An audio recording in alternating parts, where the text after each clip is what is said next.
We're going to start in 30 seconds.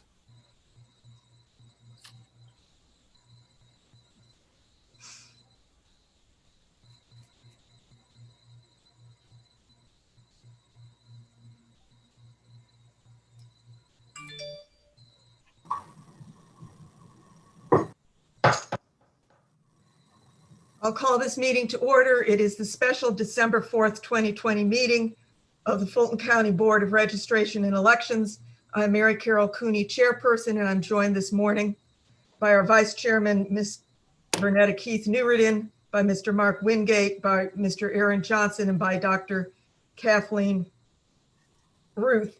I will start with a couple of announcements, one of which is thanks to our external affairs and to particularly Mr. Dollar for pulling us together at, I think, less than the last minute, and apparently very well. I will also announce that this teleconference meeting is authorized pursuant to section 50-15-1G of the official code of Georgia because of the public health state of emergency declared by Governor Kemp on March 14th, 2020, and renewed most recently on November 30th concerning COVID-19 restrictions as to public meetings, and because means have been afforded for the public to have simultaneous access to this teleconference. Ladies and gentlemen, you have in front of you an agenda. I understand that we have a request to amend that agenda to allow for public comments. Is that correct, Mr. Newgate? Mr. Wingate? Yes, Madam Chair.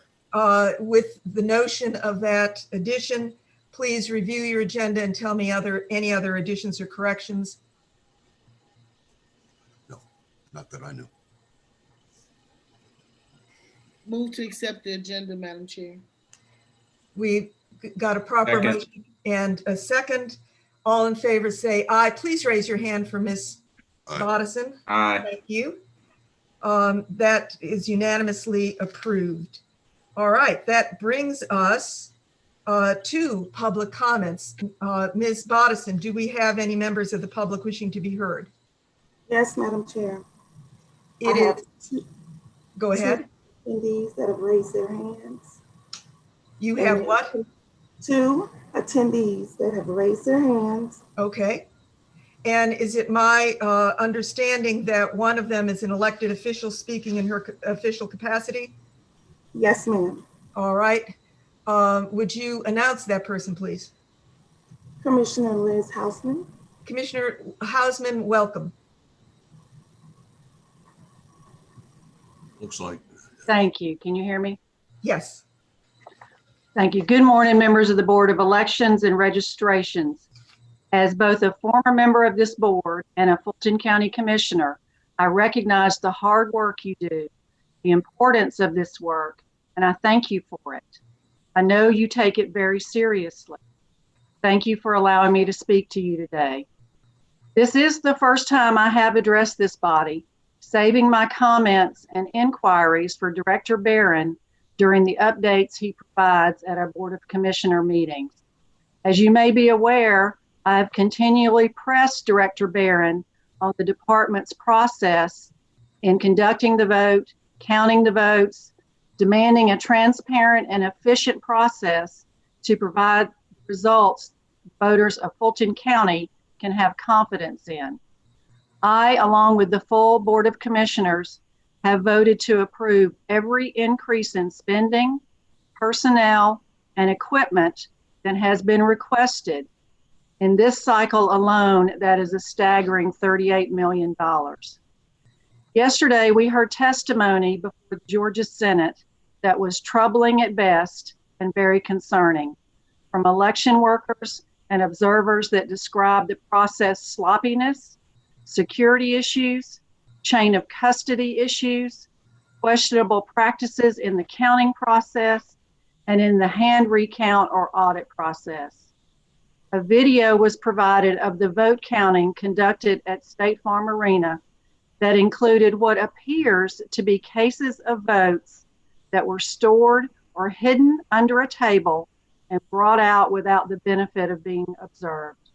This alone has drawn outrage from the citizens we serve here in Fulton County, but unfortunately has also drawn the attention of the nation and the world. This must be explained, and we, the public, need answers to what was happening in this video. Also of great concern is the process used to verify the signatures on the absentee ballot applications received in Fulton County. In addition, the recount that you are certifying today was not completed by the Wednesday midnight deadline, as it was still being reconciled as late as last night. We now have a cloud over the operations of the Elections Department. Confidence has eroded in our ability to conduct fair and honest elections.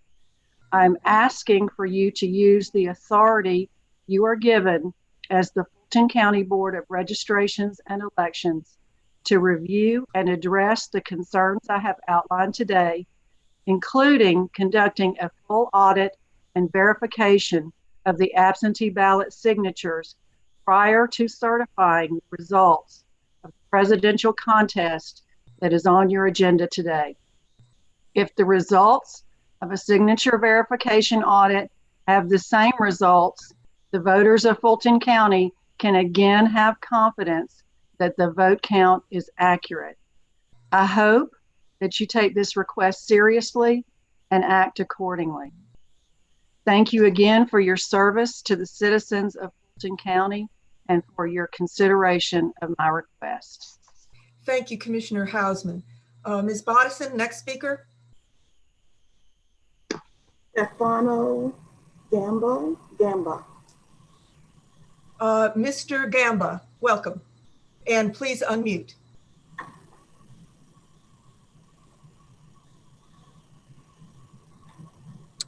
Mr. Gamba, your mic shows that it is muted. Mr. Gamba, I can't hear you. Let me ask while you get yourself set up. Ms. Bodison, do we have another speaker wishing to be heard? No, ma'am. No. Mr. Gamba, I'm going to give. I'm sorry. But he also, I think he had a question, and I think he had a question in the Q&A section. In Q&A, okay. Yes. I show nothing in Q&A. I show something in chat, and it is Ms. Bodison's usual. Okay. What he has in the Q&A, he mentions, what is the revised count? All right. Thank you, Mr. Gamba. Our policy is not to engage in dialogue during public comment, but I think you're going to find discussion that may be responsive to your request as we move through the agenda. Any other persons wishing to be heard who have signed in with you, Ms. Bodison? Yes, Madam Chair. Who is that? County Attorney Hooker would like to address the board. County Attorney? Patrice. Oh, Patrice Perkins Hooker. Sorry, I did not. Ms. Perkins Hooker, welcome. I apologize. I didn't have a particular public comment. I just wanted to make certain that you knew that I was on, and I didn't have the ability to do that through the link I had originally, Madam Chair. Ms. Perkins Hooker, you are always welcome here, and let me violate the policy just stated by thanking you for the hard work of your senior assistant county attorneys, Ms. Ringer and Mr. Lohman. Yes, thank you. All right, any other members of the public wishing to be heard? No, Madam Chair. All right, that will conclude what became our second item on our agenda. Our third is the reason that we are here this morning, certifications of returns for the recount for the presidential election. And for that, we ask for a presentation as soon as he unmutes from Elections Director Barron. Yes, first, good morning. I'd like to address this video yesterday because, and I'm just told too that Gabe, we've talked to the Secretary of State investigators about the video. We had talked to him about things that happened that evening already as well. Excuse me, Mr. Barron, I need to interrupt and say, is the video you're referring to the one that Commissioner Hausman referred to? Yes. Okay. And so and Gabe Sterling just sent out something saying that they had looked through the video that was purporting to show fraud, and they watched it in its entirety, and that normal ballot processing took place on it. And that's what I want to address. I'll just address the timeline of that evening.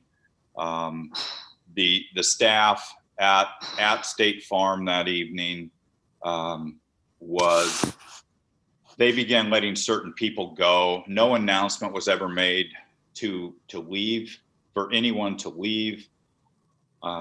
Certain staff that were on the cutting stations, that were on the flattening stations, that were extracting from the inner envelopes, those staff left as work completed.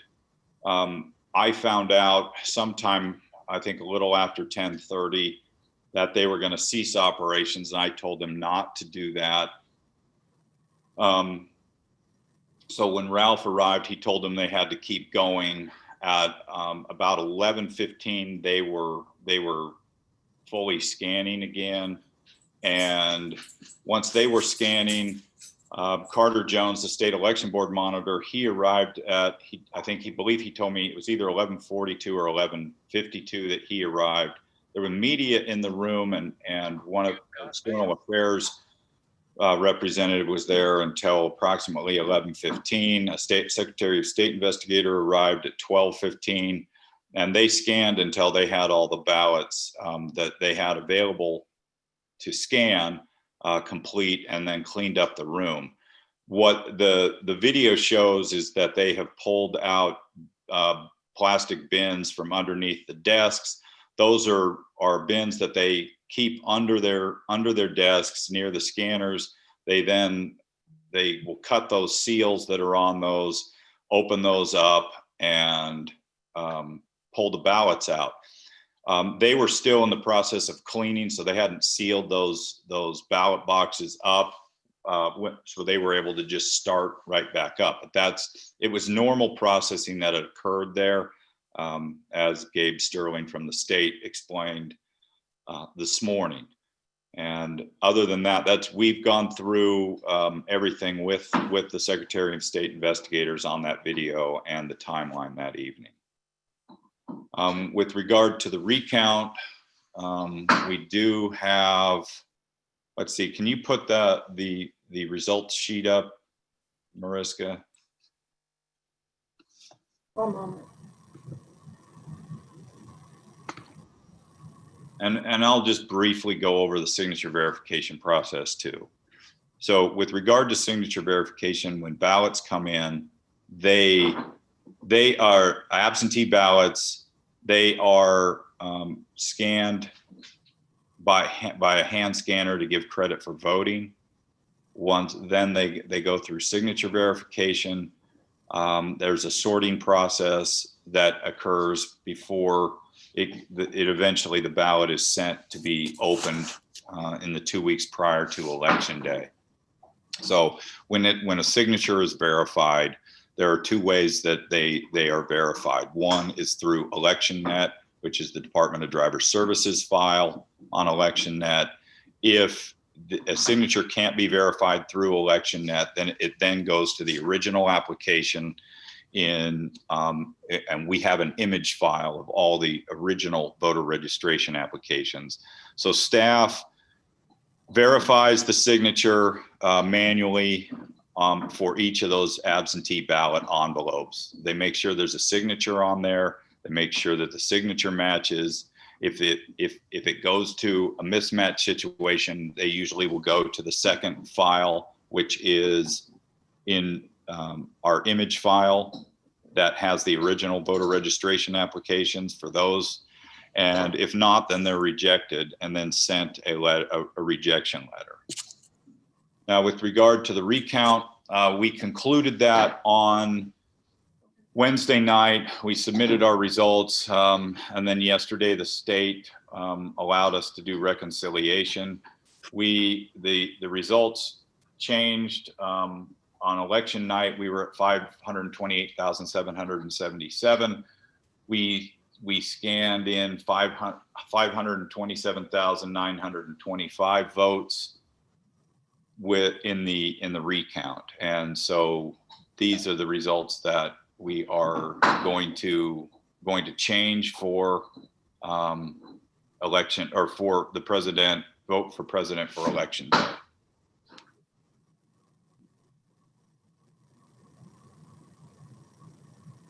Thank you, Mr. Dollar, as always. Is that the conclusion of your report? Yeah, and the result, I mean, I can go through the individual totals on the candidates, which, if you would like. Let's ask for questions, and we may have them directed specifically to what you said, and then we can do that. Questions from board members? And I am not here. Here they are. Let me start with Mr. Wingate. Work my way down. Yes, Director Barron, couple of things. Yesterday, when you went back to determine this, I guess, coined reconciliation, can you explain for all of us exactly how that happened, why it happened, and who actually caught that? Well, what we did was we went back and checked all of the batch sheets.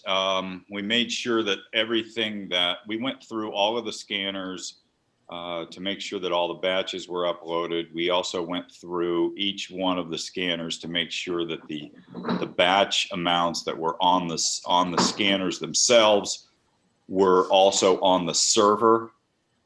And then we also we checked all the paperwork to make sure that all of the batches that were checked out were actually, that made it to the scanners.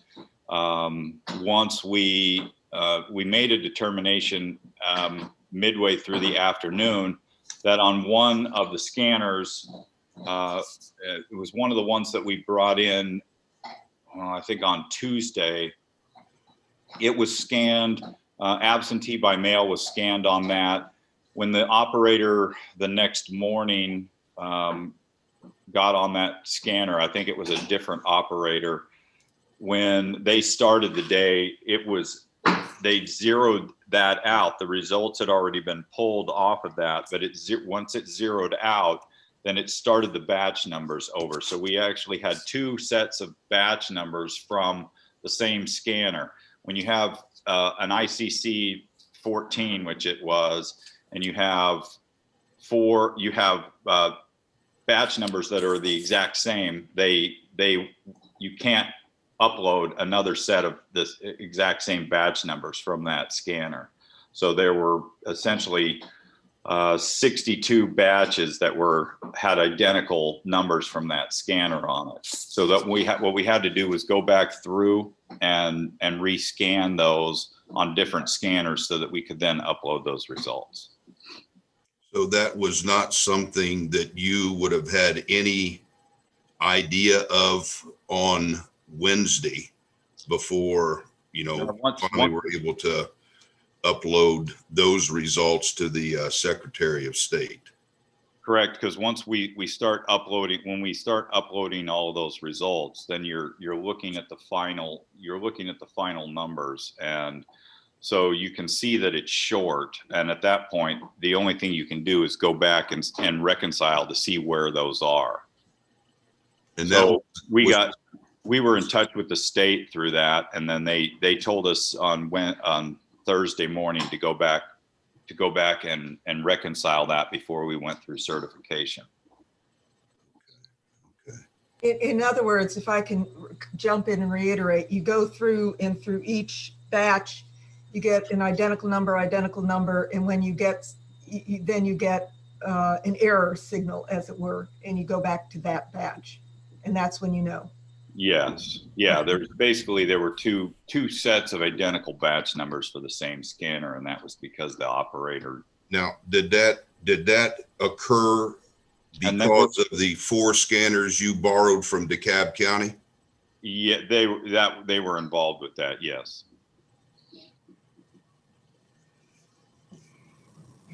Okay, Mr. Those were Wingate. zeroed out. I mean, those were zeroed out before we used those.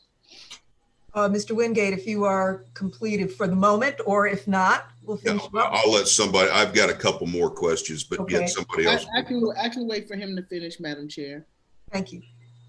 I was a little confused, Director, on the comments you were making about these videos that have surfaced. And, you know, I guess probably like most of the other board members, inundated yesterday with everybody trying to send me clips of this thing. Now it's all over the television set, as I think we probably all know. There were two different sets. One, I believe, was showing the morning of election. And that was when it was, as people can plainly see, activity going on that was unmonitored and no media. And as I think I recall and could see, that was roughly, you know, in the 8:20, 8:25 a.m. timeframe election morning.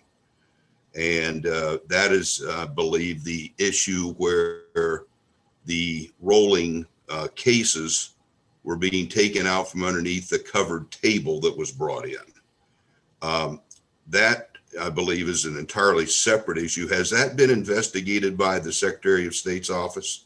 Was that, I mean, on election morning, I haven't even heard about that video. So, but there was media there at that time. Yeah, you're right. Madam Chair, If it was on election morning, that was when the pipe burst and they were having to get the water out of the carpets, because it was essentially, I mean, I think I shared the video with you guys. It was basically in a part of that room. It looked like it was raining in there from that burst. Please check it out, Director, because I believe that there's two separate instances that were, you know, that are being broadcast now.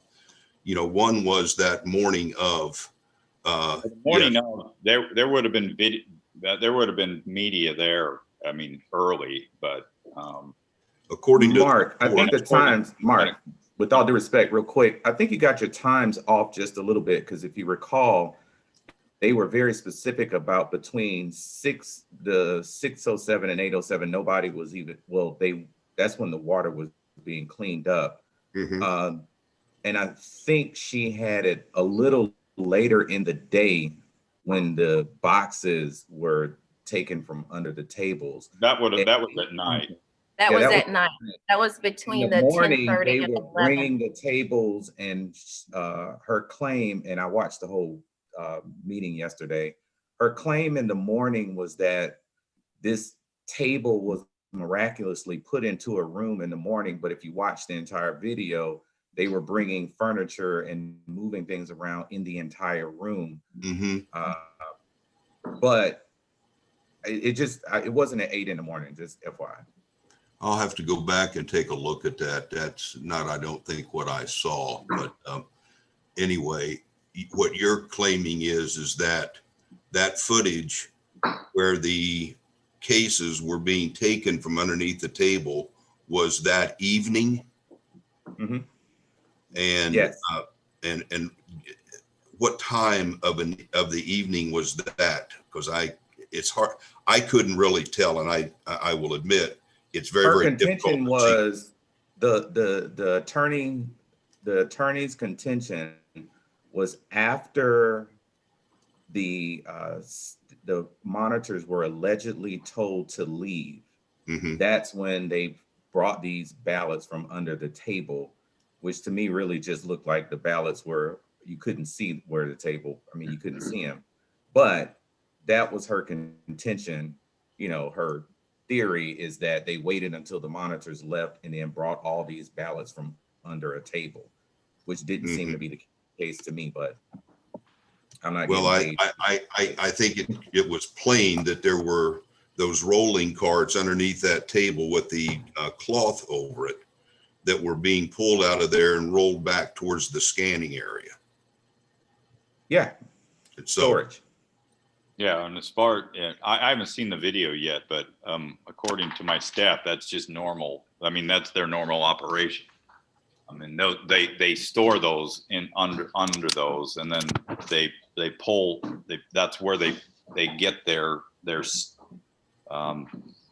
ballot assignments for scanning out of those. Okay. Okay, can we, and we will come back to you. Ms. Newridan was next in line and very patient. Oh, yes, thank you so much. And I think the recount was a major undertaking, and I just commend the department for the work that they did there. I want to go back. I just have 2 questions right now. I want to go back to the video mentioned during public comment.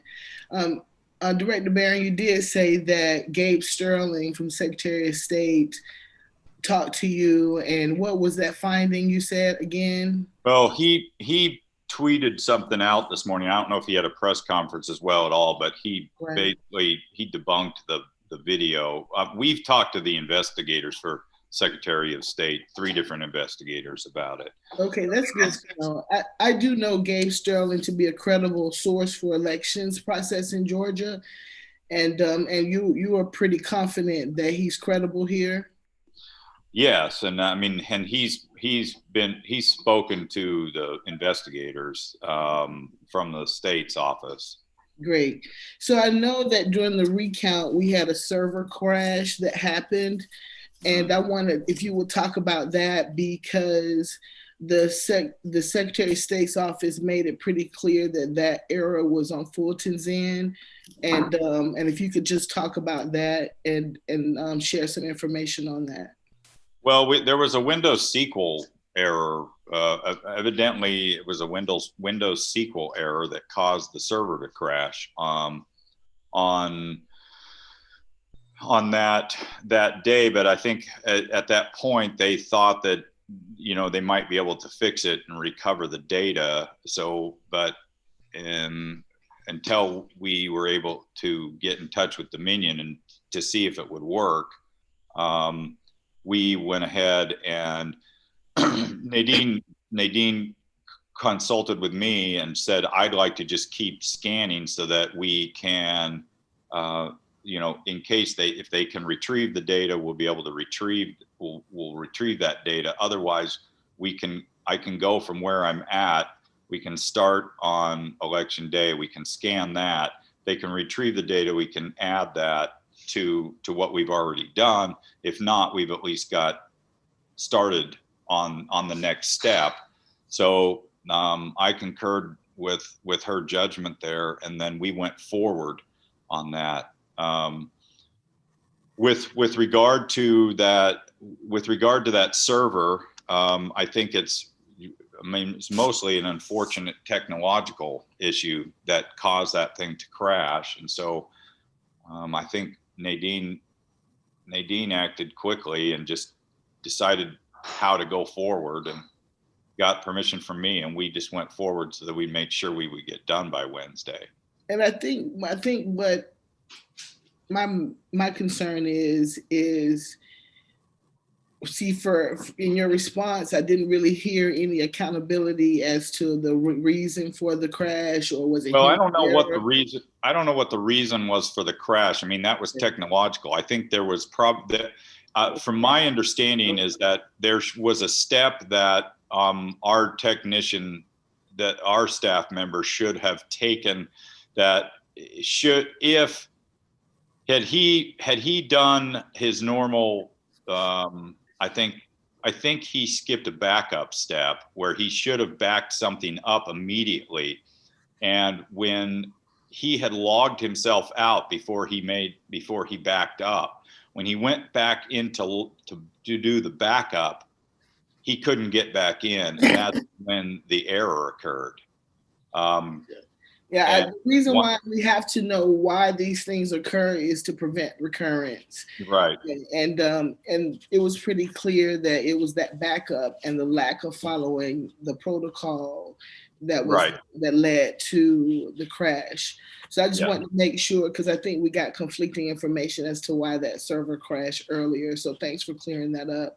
Yeah, and we did get confirmation that it was a Windows SQL error that caused the crash, and I think had a backup been made right then and there before he logged out, then he would have been able to recover that, or Dominion probably could have recovered it for us, or our staff member might have been able to do it. but during that intervening time when he logged out to when he logged back in, that's when the crash happened. Great. Yeah, I saw the instructions there and they seem to be pretty straightforward.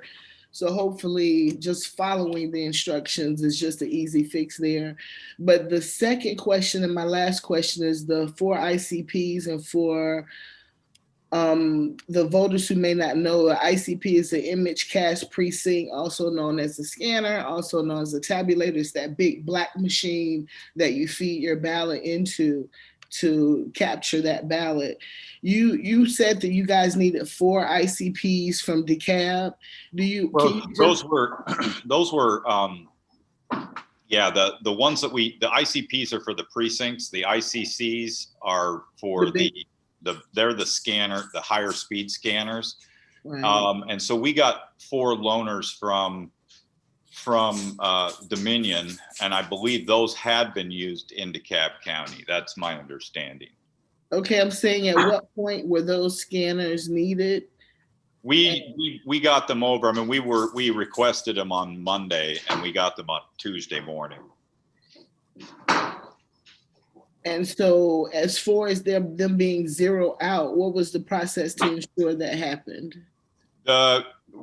Well, all that we looked at the log data yesterday, and on that ICC 14 on the audit log, it shows that it was zeroed out, I believe, at 11:20 a.m. So I don't know why. If it was operator error, I don't know why the Dominion representative and our technician looked at it, and they aren't sure why it was zeroed out at that point. Or what it did was those were those ICCs were the problem with the batches, though. Those particular ones. Yeah, but I think it's more coincidence than anything. I think what happened is what the operator did was they zeroed that out and essentially, I don't know if it was to start the day on that scanner or what the purpose of that was, but essentially it created 2 batch numbers, 2 identical sets of batch numbers from the same scanner. And so it created a situation where the only way it's only going to upload the first set of 1 through 62. It's not going to upload the second set because one of them already exists in the scanner or in the server. So once that occurs, there are only 2 ways you can do it. You either have to append those batches at the end, or you can scan them on different scanners. And so what we did was we used the different scanners rather than appending them on the end. Was it because of poor planning or lack of preparation that all of that had to take place?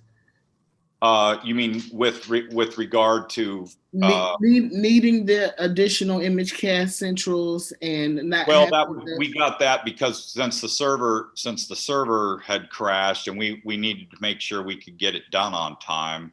I mean, we had announced certain times that we were going to be operating, and then we extended the time on election day to basically match the hours that we would be working on election day as a way for us to, rather than working like 3 long days, we decided to keep going on that Sunday because we had announced the hours of 8 to 5.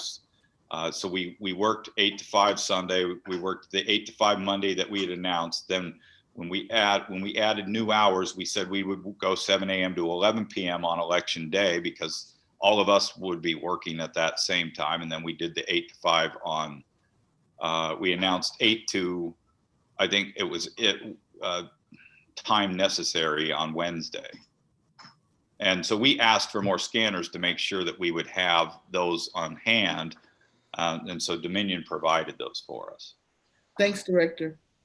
All right, I actually had 2 hands up, and I think Mr. Johnson was a long time ago, sorry. Okay, Mr. Johnson. All right, good morning. Mr. Barron, quick question on, I want to first verify, if we don't certify today, what happens? Well, we have a deadline at noon to certify. So I think I mean, we'd be in violation of whatever statute governs certification. So every county in the state has to certify by noon today, right? Yes. Okay. Just wanted to clarify that. On this video thing, it was pretty amazing watching that story yesterday. It's always, anytime you do something, you make it to your angle. I just sent the board a link that you were discussing about the findings from the Secretary of State on that video. Mm-hmm. So if everybody takes a look at it when at your leisure, it includes the chief investigator from the Secretary of State's office talking specifically about that video and what was not actually happening as purported by some. And it also discusses the telling people to leave, the video, and telling people to leave, whether or not that did not happen either. But lastly, I just wanted one quick point. We got a question earlier about why the numbers are off. Can you explain how this certification is only for the presidential election and not for the entire election? So some of the overall numbers like provisional ballots and things of that nature would be off from our total number, because this, if I'm making sure I'm correct, this certification is not every race that was on the ballot. It's only the Correct. presidential election. Yeah, we only scanned, we only did this recount for the presidential election. So no other races are affected by this recount. Okay, thank you. That's it. Thank you. And Dr. Ruth at long last. Yes, so I just have a couple of questions. So I want to, since we last talked about the video, can you tell us, were there observers present during that 10:30 to 11 time period when counting was still going on? No, but I know also that there were no observers there at the time either. There was only media there. Okay, so there were no observers while there were still counting during that latter part of the evening. No, but according to somebody that works for the county that was in that room at the time, she said there were 3 media outlets in there. And she recalls no observers there at that time. Okay, but media was there, but there were no observers. Okay. Yeah, but and the media did pack up and leave at 11:15, but there weren't observers there at that time, and there was no announcement made for anyone to leave, as has been reported. So people just left, and then there was certain staff were leaving, but no one from my staff made an announcement for anyone to leave. It's just that certain staff were packing up and leaving as their duties concluded. Okay, I watched the video. It did seem like there were a number of people leaving at the same time. Yeah, there would have been like the openers, the people that were operating the cutting stations, as well as the ones that did the final extraction from the inner envelope and then would flatten the ballots before they would go to the scanner. And I also recall that night, election night, that I was watching the news, as a lot of our board members were, and on CNN, I believe, they said that Fulton County had stopped counting around 10 o'clock or so. We sent a text to you, I know I did, and maybe some other board members did as well, asking, are there still counting? Is Fulton County still counting? Have they stopped counting votes? You responded saying that they are still counting. Mm-hmm. Yes, and they were still, it's my understanding that they were, from talking to the people that were in the room, they were still scanning until about 10:30, and then they started to shut down. When I I talked to Ralph and told him that he needed to make sure the staff kept going, because I just said it didn't make any sense to be, ceasing operations at that time, because everyone else was still working.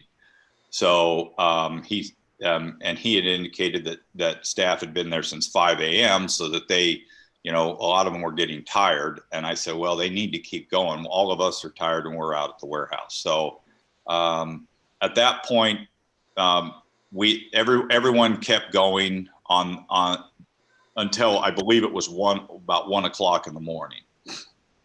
Yeah, and I do know that this has been a very taxing time for all of the staff, and I do understand that.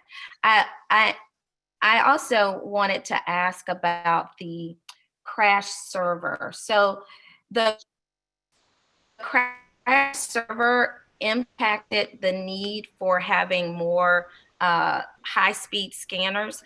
How many high-speed scanners do we have? We have currently. We had 13 there, and then they brought over 4 additional. Dominion. We asked Dominion for some, and they loaned us 4. Okay, so in total there were 17 scanners in operation.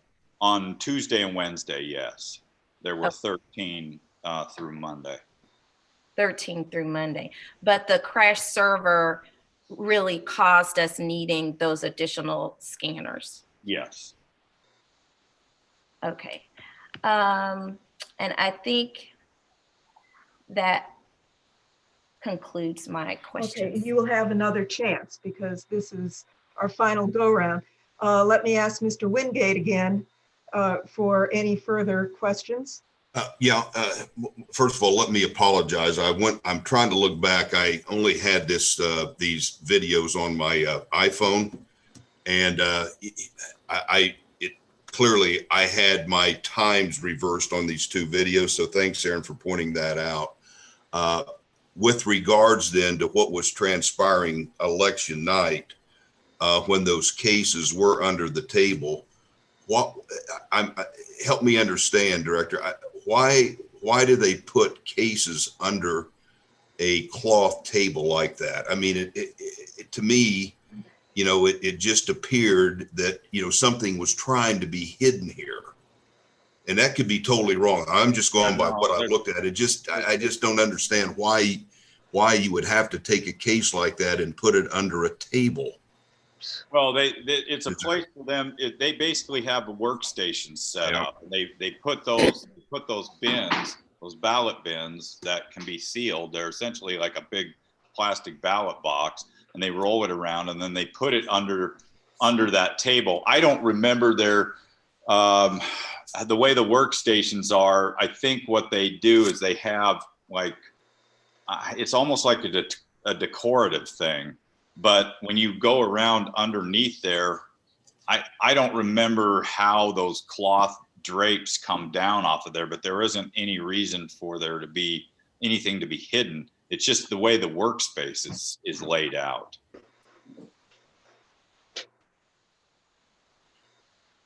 All right, Mr. I need, and I'll have to review. I need to review the video. I have not seen the video. Please do.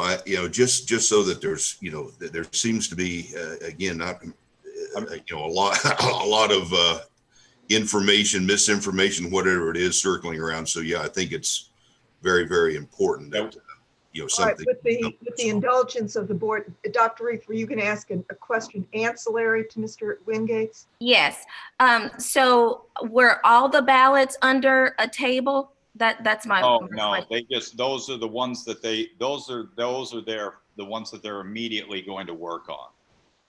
Okay, I observed the recount down at the Georgia World Congress Center, the first recount, and what was good about that process is it seemed to be very transparent. All of the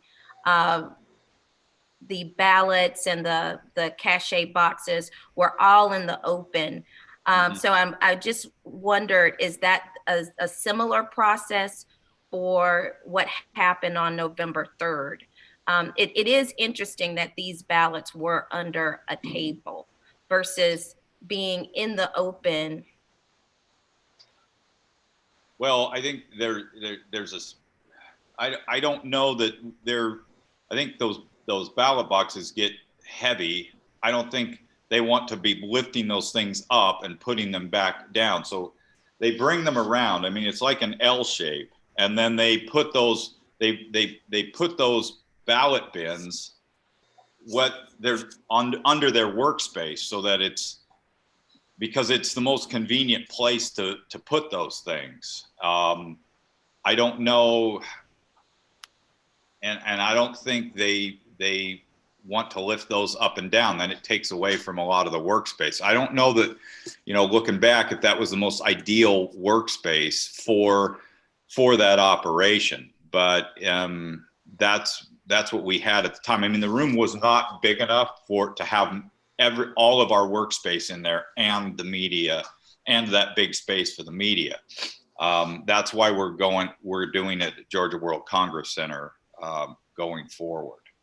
Okay, if Mr. Johnson was supposed to be next, just making the comment, their tabletop probably looked like my desktop right now, and I can understand their dilemma. Mr. Johnson.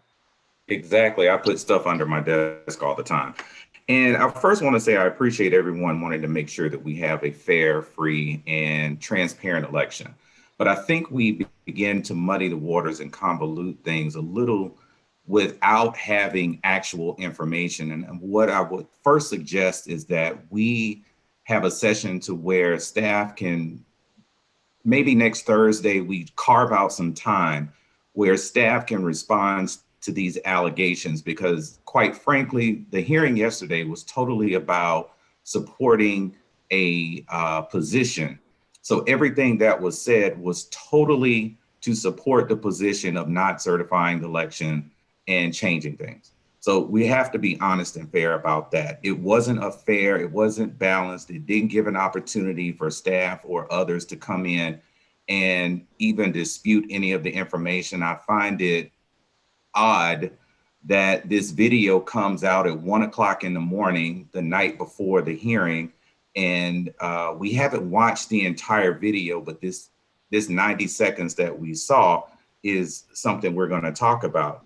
So I do think that next week we need to go over the entire process, all the allegations that have come about, have an actual time that we're able, along with staff, to go over these and not just seemingly put it out there that these nefarious things happen.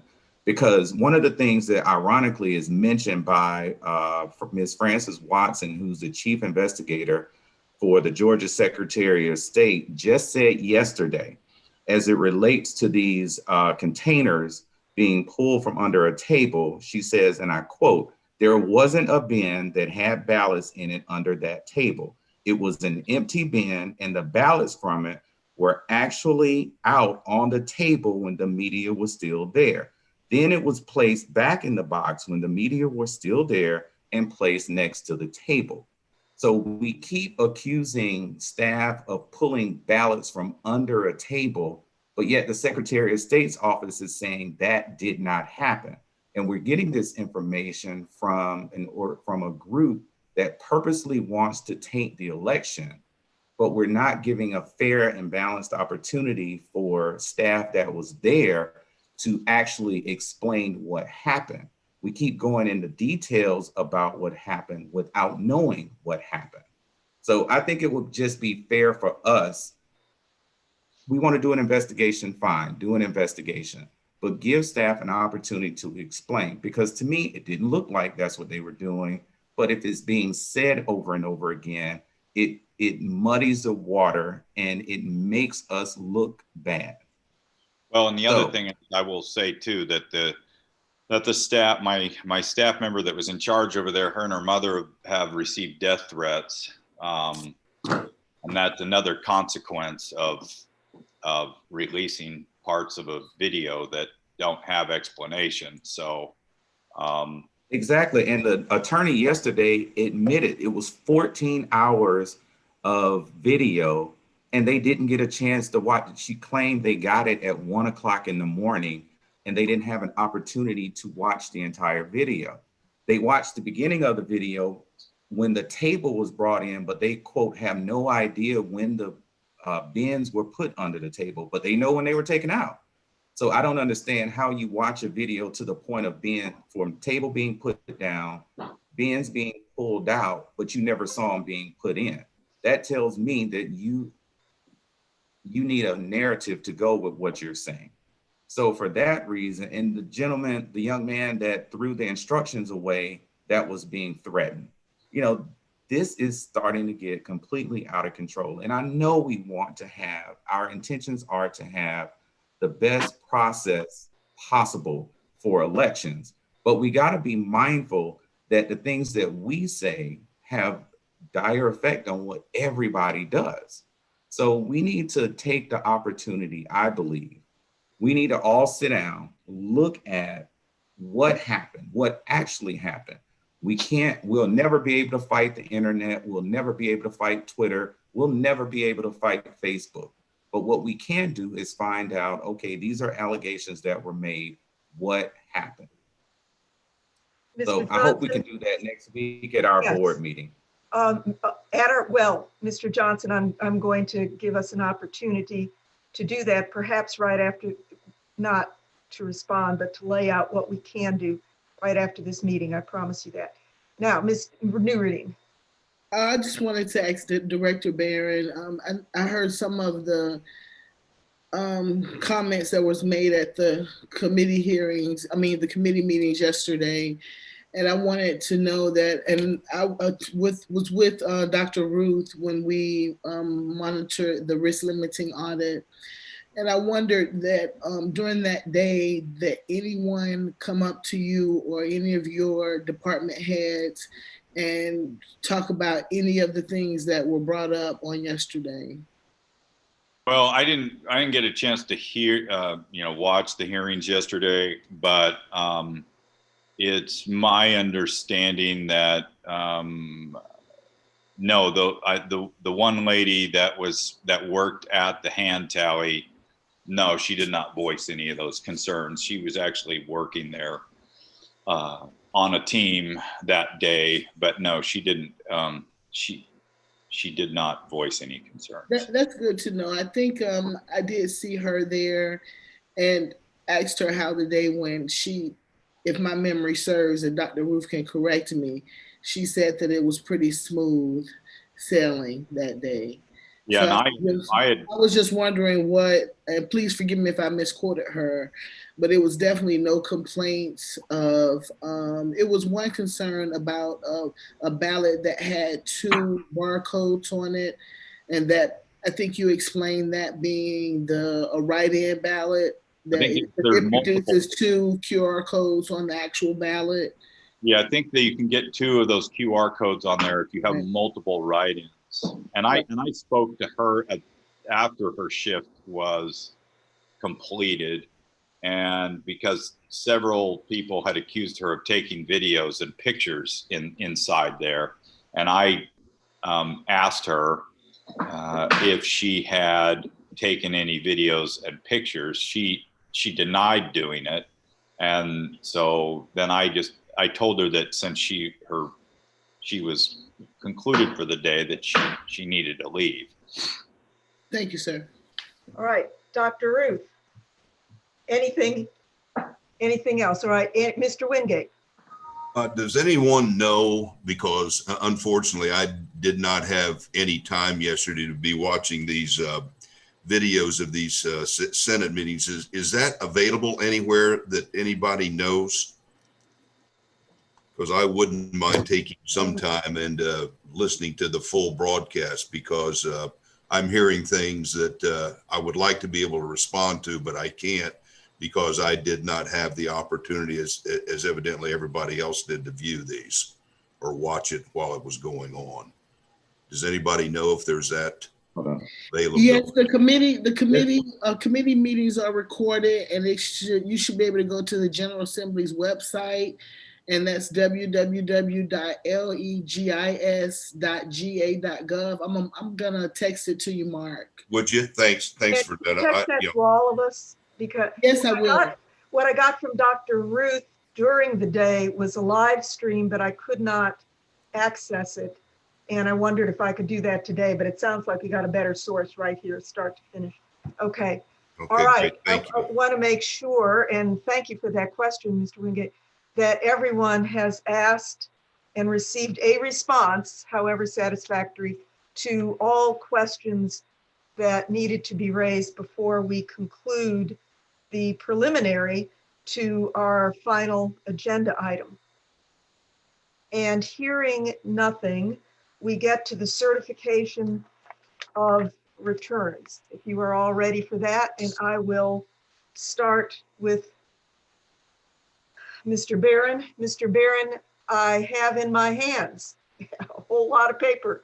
I have the election summary report for the general election recount for President of the United States, November 3rd, 2020, official and complete.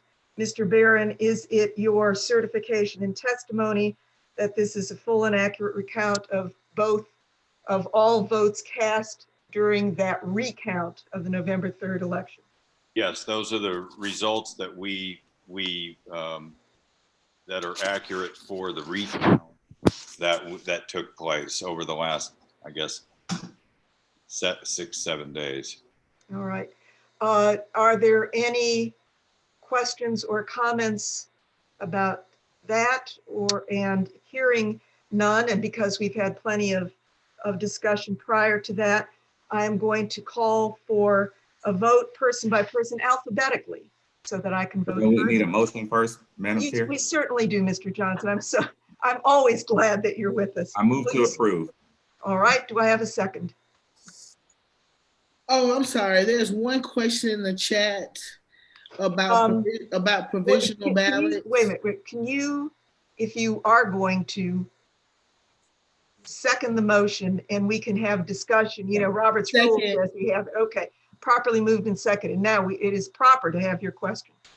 Thank you. There's a question in the chat about provisional ballots, saying that the state had reported 3,500, a little over 3,500 provisional ballots, but now show 2,800. And I just wanted Director Barron to have opportunity to address it.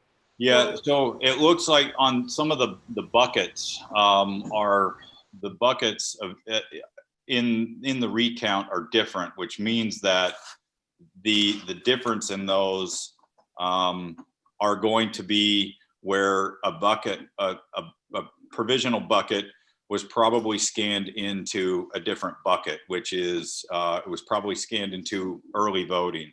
And so the buckets are not identical to the way they were before the election. And that is because during the recount, you have to scan, each one of those has to be classified into a certain bucket.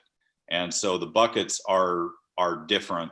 And that is based on whether the operator put the batch into the correct bucket. All right, is that? Are you saying votes were thrown out? No, it's just that you have election day, you have provisional, you have early voting, you have absentee. So those, when you read those cards in on election day, they put them into separate buckets, and it's done automatically by a computer. When you do a recount, those those batches that are brought to each scanner, those are set up into the buckets, and those are done manually. So a scanner operator can, if they do not select the correct bucket for that batch, it will read it into a different bucket rather than the one it was intended. So what's the rationale for the discrepancy? That essentially those provisional ballots would have been scanned into another bucket, which is because the early voting bucket is higher than, and the provisional bucket is lower. So that is where that was probably scanned into into the early voting bucket. So it was scanned into the wrong bucket? Yes. Okay, so how many, I'm sorry. That's all right. Sheridan. Well, it's hard to right now because of the way the recount is. The buckets are different because we have, I believe it's 852 less ballots were scanned during the recount. Those buckets, and it looks the way the buckets are, that there were some ballots that were supposed to be in one bucket that were scanned into one of the other buckets. Essentially, you have a bucket for each category. If they are not scanned into the correct category, then you're going to have a discrepancy. And the only way you can go back through and correct those buckets is those are done on a manual basis. So it's essentially human error at that point. Does that respond to your question? Yeah, I mean, I'm not comfortable with the answer because I don't know if we are missing 1,000 ballots or not. Are there any other board members that are concerned about this discrepancy? Yeah. Oh, yeah. Well, I mean, I would have preferred that we come out absolutely perfect. It is what it comes down to is there's 852 ballots it's an 852 ballot difference, and that's about just barely over 2 ballots per precinct. We have 387 precincts. I think so.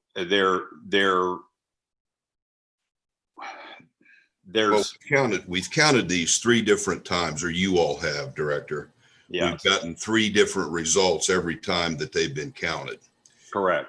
If you look at what some people would say is more of the marquee in terms of counting these things, when you did the hand recount, you were 742 less than what was certified on November the 13th. And now we're recertifying, and we're 852 less than what was originally certified on November the 13th. And I'm with some. I understand the wording that you're using, but I think for a lot of people to understand buckets and why those become unreconcilable, and then have to go back as you had to do this time to try to come up to some reconciliation. Because if you wouldn't have done that, you would have been some 3,000 or 4,000 votes, even less than that. Yeah, essentially. And that's back to your batches and buckets and all of this, which is, I think, for the common voter is very, very difficult, if not impossible, to understand. So I will stand with that and shut my mouth. Actually, there was a very good set of comments. And Dr. Ruth, if I may, go ahead. Speak up. I wanted to say 2 things, and one was extrapolating from what Mr. Wingate said. Each of these counts, recounts, and audits was really 3 slightly different things, and that accounts that when you are counting with 3 slightly different measurements, it's likely you will get 3 slightly different things.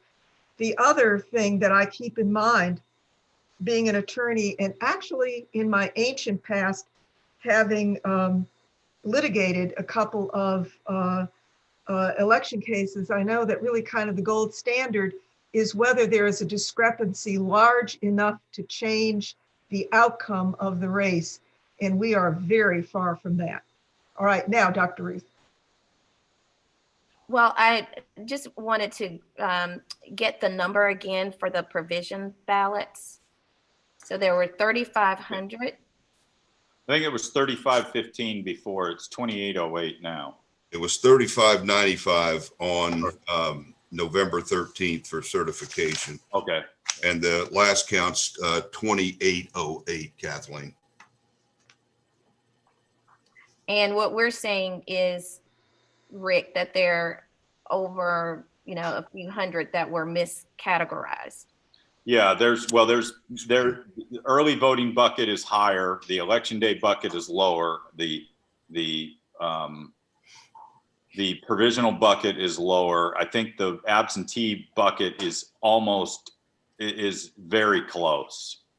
So how it looks is that there were some buckets that, the best way to have done the recount, it would have been to move our entire server operation over there and then network all of those scanners into it so that we could have had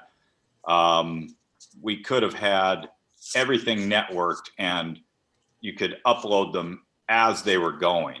If we were to do a recount again, we would end up just moving the entire server over to that place so that we could network everything together, or at least the scanners to the server. That way you would have a much easier chance to do the reconciliation kind of as you're going, rather than running back and forth between the warehouse and GWCC with thumb drives at the end of each one of these things. So I think, let me comment to Madam Chair's comment. One thing that I would hope to think that we would be consistent in is the process of how these ballots are in fact counted. And given what the director has just stated, it sounds to me like that environmentally, the situations were different or changed or had to be, whatever the case might be. What it has resulted in is an inconsistency in the result. Now, we can look at it percentage wise, that doesn't matter, but in the last issue, what it comes to my head is that in the original certification on November the 13th, we certified at it was certified at 528,777 votes. And this most recent was 527,925 for a difference of 852.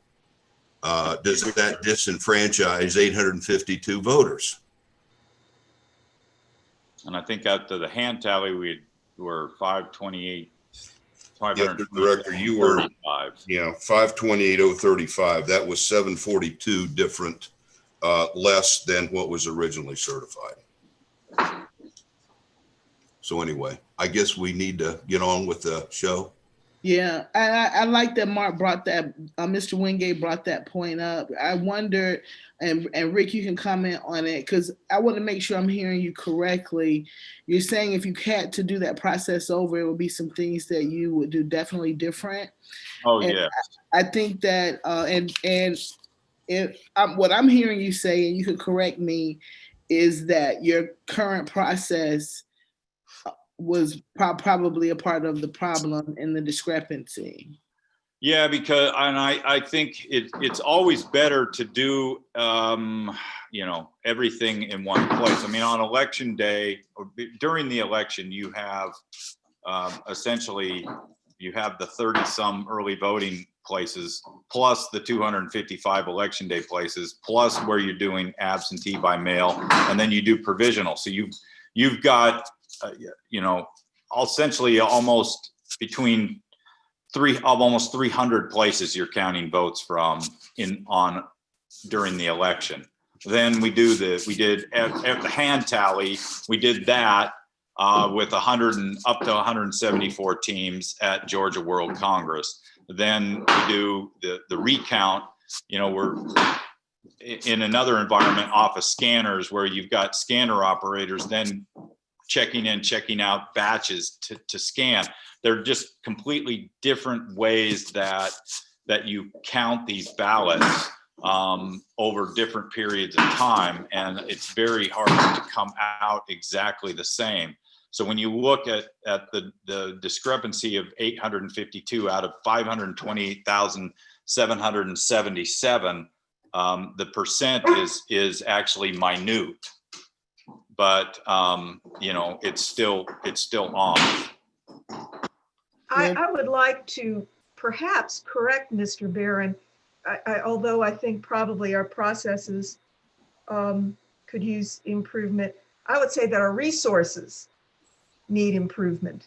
And when we make our report to the Senate Oversight Committee, that is one thing that I think is going to come up in that, with that, is having a place to put everything in one place, as Mr. Barron has commented, would have resulted in something better. But we did not, we had very far from those resources, and one of them had a burst pipe or whatever it was. All right, having made that, having resolved not to say anything and saying it anyway, any further comments or questions before we act on our properly made and motioned, seconded motion? I think that the notion that votes were, for lack of a better word, lost because of the process is something that is very unsettling to me. So, and I know the margin of error is acceptable. However, the whole point of the paper ballot auditable trail is that we have a piece of paper for every vote casted. And that's the whole point, at least the reason why I supported the system, is that every vote had a piece of paper attached to it that we can go back and count. And the notion that our processes or lack of resources, when every resource has been given to us by the county that we asked for.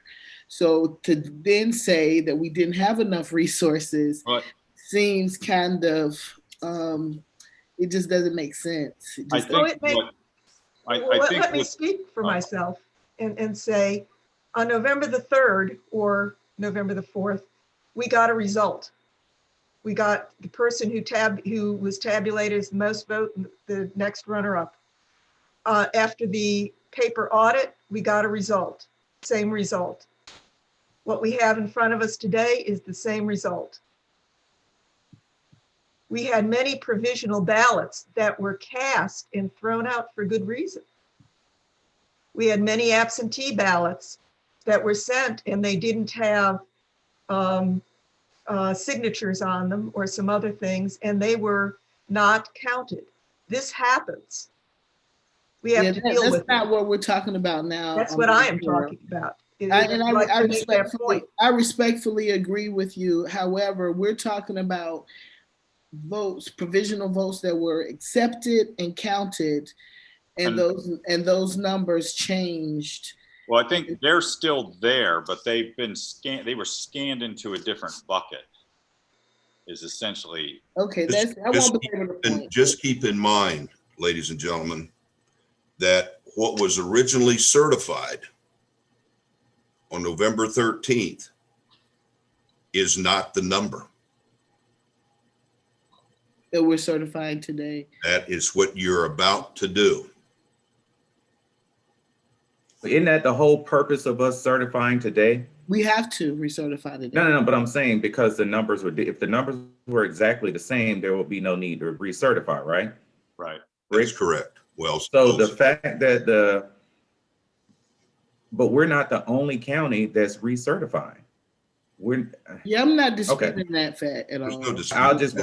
It's just that the numbers lowered in every category. So it's over actually in early voting, which is why it's more in early voting. What's the number of count? Maybe those are our votes. Election day is under, early voting is over, absentee by mail is really close, and provisional is under. So and so that's why with early voting being, it looks like some of the election day batches were scanned into early voting, and the provisional were scanned into early voting. And that's why early voting is greater. Thank you. All right. Have each of your questions at least been addressed? And hearing no dissent from that, we have a proper motion and second. And to meet Ms. Bodison's requirements, I'm going to ask for a voice vote alphabetically, which means I get to go first. All in favor say aye. Cooney, yes. Johnson? Yes.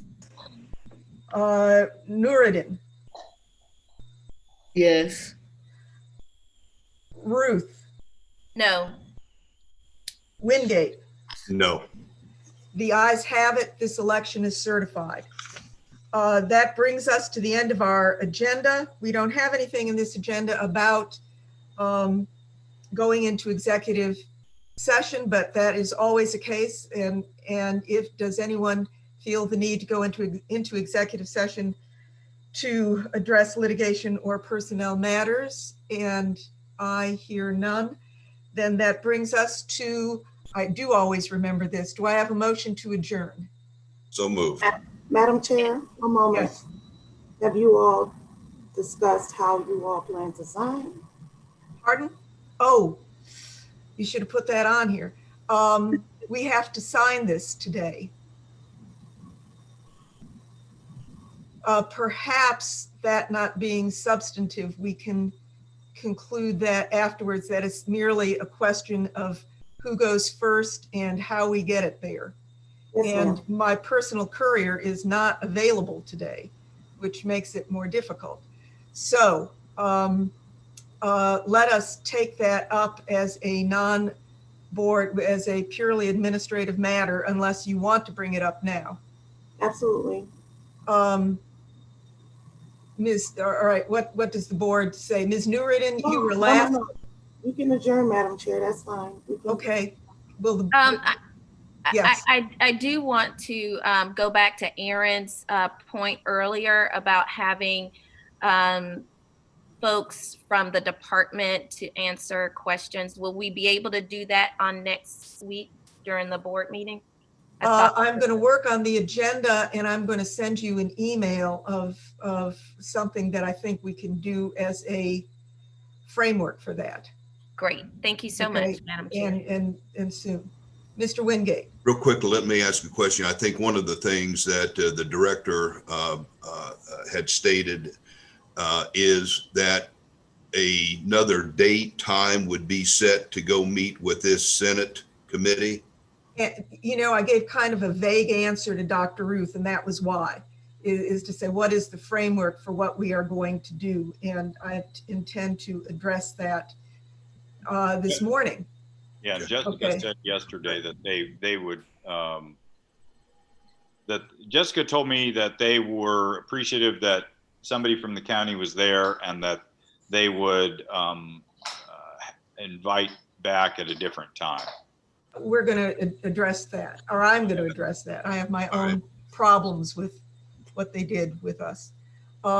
Ms. Nuruddin, when could you get to 130 Peachtree Street soon?